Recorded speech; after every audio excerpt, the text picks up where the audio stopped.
Excuse me. What's going on, my friends? This is your friendly neighborhood old soldier coming at you today from Robertson County, North Carolina, where the temperature got warm today. Me and son of old soldier outside moving some dirt and logs, doing some range maintenance needed to be done, and I hate to say it, after about 45 minutes of work, I was toast, Melba toast. Which kind of brings me to today's video. And you can go back to one I did last year on the same thing about heat injuries. There are really basically three types of heat injuries. You got heat cramps, heat exhaustion, and heat stroke. Each one has their own unique symptoms, and all three of them have very similar symptoms. Okay, heat cramps, obviously, you must start to cramp, those kinds of things. You might even get a little nauseous. Heat exhaustion, you may start running a temperature between 99 to almost 140 degrees, which at that point in time, when the higher the temperature gets, the more likely you're going into a heat stroke type deal, because heat stroke's no joke, folks. But anyway, with heat exhaustion, you're losing you're losing more fluid than you're taking in. Your body's losing a lot of salt with it too. Doing some research, it looks like the Army's back on the add just a minutia of salt when you give them something cold to drink. You know, when I was in, they'd kind of gotten away from the salt tab thing. Of course, now you got the sports drinks with carbohydrates, or MREs with the sodium count. Bottom line is, if you suspect you or someone in your group is suffering from any one of these, first thing is get to a shaded area and loosen clothing. Evaporative cooling. What's evaporative cooling? When your body sweats, that's the mechanism the body uses to naturally cool itself. That mechanism can be thrown out of balance because of the exertion you're going through, whatever it might be that you might be doing for the day. And with it, it can cause your body's natural cooling mechanism to, like your air conditioner when it's not properly maintained, malfunction. Your body starts to let you know that your system's malfunctioning, is in need of service, if you will. One of the things, like you said, heat cramps. The heat stroke with the fatigue and the profuse sweating. Okay. And the worst symptom is heat stroke or injury. And with it, you know a person's going into heat stroke because their skin gets real dry real quick and they stop sweating. At that point in time, you need to call 911 and get medical personnel on the way.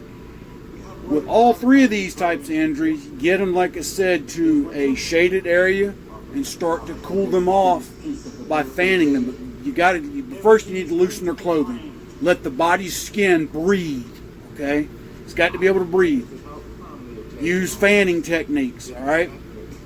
You underestimate me. When you talk about cooling them off using water, whatever you do, do not pour it on them. Just like this ice bucket challenge you see for ALS, which is a great thing, got it.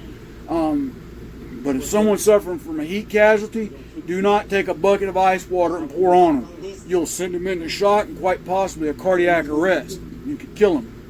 You have to gradually cool the body down. If not, the body goes into shock and other parts of the body can shut down, okay? So you can sprinkle them with water and then fan them, and then it creates an evaporative effect. That does work. On a side note, you can do the same thing with a bottle of water or canteen by putting it in a wet sock and waving on it to cool it off. It will actually drop the temperature of the water or the fluid inside that container significantly. But back on topic, if you're somewhere where there is no shade available and you have the means to make a shaded area, do so. Even if it means taking a shirt off and holding it over the person as best you can. All right? A poncho. You can use a poncho and make one. If you're near a vehicle, don't put them directly in the vehicle unless the vehicle's got air conditioning in it. And if it does, don't put them right directly in front of a vent. Kind of put them somewhere where they can feel the air, but not blowing directly on their skin. Again, the shock factor. You just don't want it. If you have an area you can get them to shade, get them to that shade. And again, like I said, Your money has educated Start to cool them off. Now, if they're conscious and can drink, give them slow, steady sips of water. Don't try to make them chug it, and don't let them chug it. You need to monitor what they take in, because if they take it in too fast, the body again could reject it, and they could go into vomiting, which then further dehydrates the casualty, causing even more problems. Okay. If you have a paramedic, EMT, or someone's qualified to give an IV, and you have IV solutions with you, you can have that person administer an IV if they feel warranted. I know when I was at Fort Sill, I suffered from heat exhaustion one time, and they gave me 4 bags before I started feeling normal. Actually, I think I had a bug that dehydrated me, but long story short, they wrote it up to heat exhaustion. You know, it was freezing cold that day. It's Army for you. But they gave me 4 bags, and then I remember an instance that when Fort Bragg was in the field, had a soldier pass out from heat exhaustion, and they gave him 6 bags of saline or IV solution before they got him to Womack Army Medical Center. But when I went to jump school, and this is why I say this is important. If anybody's ever been to Fort in the beginning, Kyle, you know, anywho, anyhow, anyway, brother, Willie, Bullet Man, you do too. Anybody else watch this channel that's ever in the Army, been to jump school, you know. Fort Benning is the one place I've been in my life that in May, June time frame, it can be 5 o'clock in the morning, and you step outside, and by 5:15, your clothes are saturated in sweat. That's the humidity factor there is just ungodly. All right. And in jump school at the time, I don't know what they do now, but at the time, Monday through Thursday was a 3-mile run. It didn't matter, you run that 3 miles. Fridays was a battalion 5-mile run. Okay. The battalion commander wanted to run every Friday 5 miles. That was a tradition going back to whenever. Long story short, it's the second week of jump school, so it's our final 5-mile run. Because when you go into jump week, the only run you do is down to the airfield, and it's a real slow shuffle. You're doing it in boots and full fatigues. And then they bus you back to the barracks after you jump that day. But you run in the morning. Long story short, though, it was our last run, 5-mile run, and we were coming back into the PT pit area. And anybody's been to jump school knows they got the pavilions filled full of sawdust where you do your PT and your calisthenics, and then you go run. That's where they take you back to cool you off. And this guy was in our stick squad, and he was right in front of me, matter of fact. And big man, but he wasn't fat. He was just, looks like, he was an MP. Obviously, he had been in the Army quite some time, liked lifting weights, but he wasn't overly much muscular. Long story short, even though he came from Fort Bragg to go to jump school, his body had a hard time adapting to the humidity there at Fort Benning, and just killed over. And we had a Navy doc in our stick going through, and he got over there and put his hand on the guy's neck. His pulse was like phenomenally high.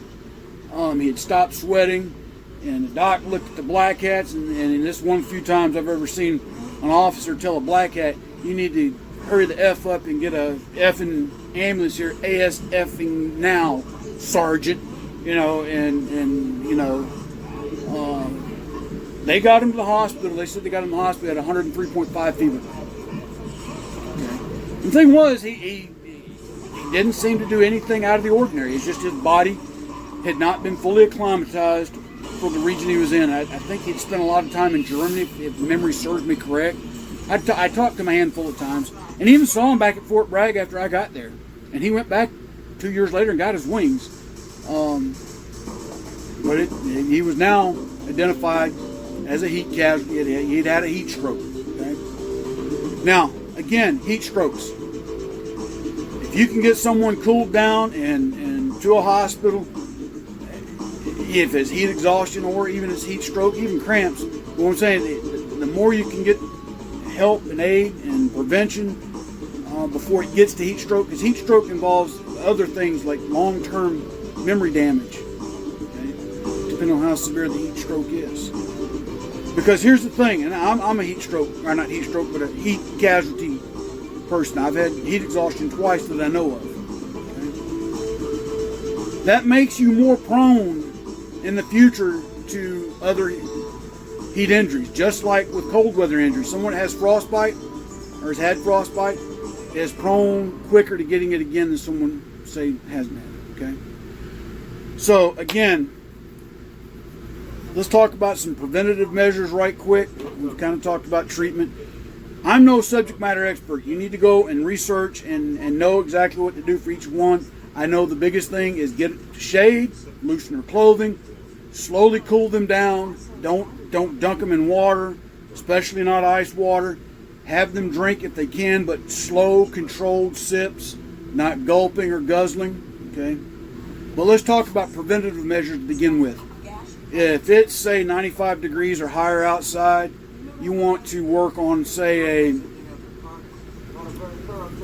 15 minutes on, 45 minutes off, believe it or not. If you have to continue to work, pace yourself and consume at least 1 to 2 quarts of water per hour. The other thing, look at your urine. All right? Look at your urine. Okay? If your urine gets real dark yellow, you need to sit down, get the shade, and consume some water and rest, because you're already at dehydration level. All right. As long if your urine continues to stay clear, you're properly hydrated. You want to stay that way. Okay. If it starts to tint yellow and starts to get further and further yellow, you need to stop and hydrate. Okay. That's the key thing, is hydration. Now, they say sports drinks are good. I won't argue that. Right? There's some out on the market now that replenishes a lot of what you're losing. My dad was always Gatorade. That was the big thing they pushed. But you got Powerade, Gatorade. I don't even know half the other ones that are out there, okay? As for me, on hot days, I prefer to just consume good old-fashioned H2O. That's just me. When I was a kid, I loved the Gatorade, but kind of got out of it, okay? The food you consume, all right? You need to watch what kind of food you consume. Try to avoid rich, spicy foods, if at all possible. But you also need to eat. A lot of times people get so hot they fail to eat.